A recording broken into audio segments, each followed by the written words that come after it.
ہماری بدقسمتی یہ ہے کہ انگریز کے آنے سے پہلے مسلمانوں نے جو 7 صدیاں بر صغیر پر حکومت کی تو انہوں نے ایسے ادارے بنائے، ایسی یونیورسٹیاں بنائیں جنہیں جامعات کہا جاتا تھا،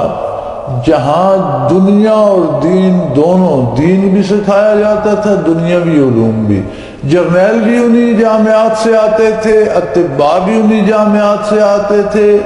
اور بیوروکریٹ بھی انہی جامعات سے آتے تھے، حکومت کے ارکان بھی انہی جامعات سے آتے تھے، اور مساجد کے امام اور دین کے سربراہ اور مقرر اور مبلغ اور حفاظ اور مفسر اور دین کی خدمت کرنے والے محدث، وہ بھی انہی جامعات سے آتے تھے۔ تو جو نکلتا تھا وہ دونوں طرح کے علوم سے آراستہ ہوتا تھا۔ جس کا مزاج سپاہیانہ ہوتا وہ سپاہ میں چلا جاتا، جس کا مزاج سائنس کی طرف جاتا وہ سائنٹسٹ بن جاتا، جس کا مزاج کاروباری ہوتا وہ تاجر بن جاتا، جس کا مزاج مساجد اور دینی کی طرف ہوتا کوئی امام بن جاتا، کوئی مقرر بن جاتا، کوئی مبلغ بن جاتا، کوئی استاد بن جاتا، لیکن وہ سارے دونوں طرح کے علوم کے جامع ہوتے تھے۔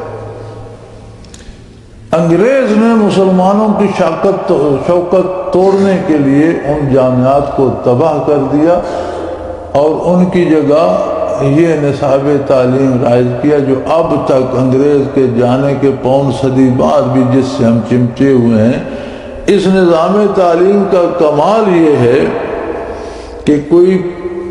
کتنی دفعہ ماسٹرز کر لے،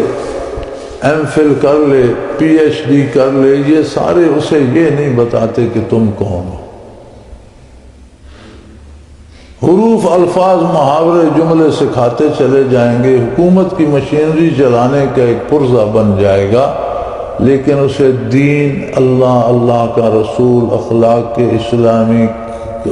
کردار اسلامی، آخرت، فرشتے، موت، زندگی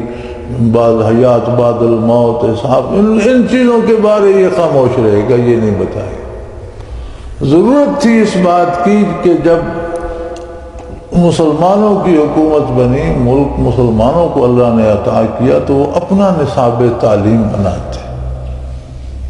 اپنا نظام عدل لاتے۔ یہ عدلیہ کا نظام بھی سارا انگریز کا بنایا، اپنا نظام عدل لاتے جس میں فوری انصاف ملتا اور اللہ اور اللہ کے رسول کے حکم کے مطابق انصاف ملتا، جسے واقعی انصاف کہا جاتا۔ اسی طرح سیاسی نظام اپنا لاتے، وہ تو ایک محکوم قوم کے نظام تھے، غلامانہ نظام تھے،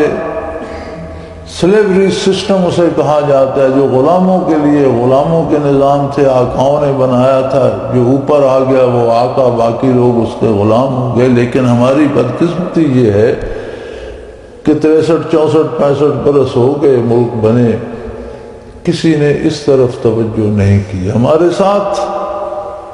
پاکستان بنا، ہندوستان بنا، ہندوؤں نے الگ ریاست بنائی۔ اب ہندوؤں کا کوئی مذہبی راستہ متعین نہیں ہے۔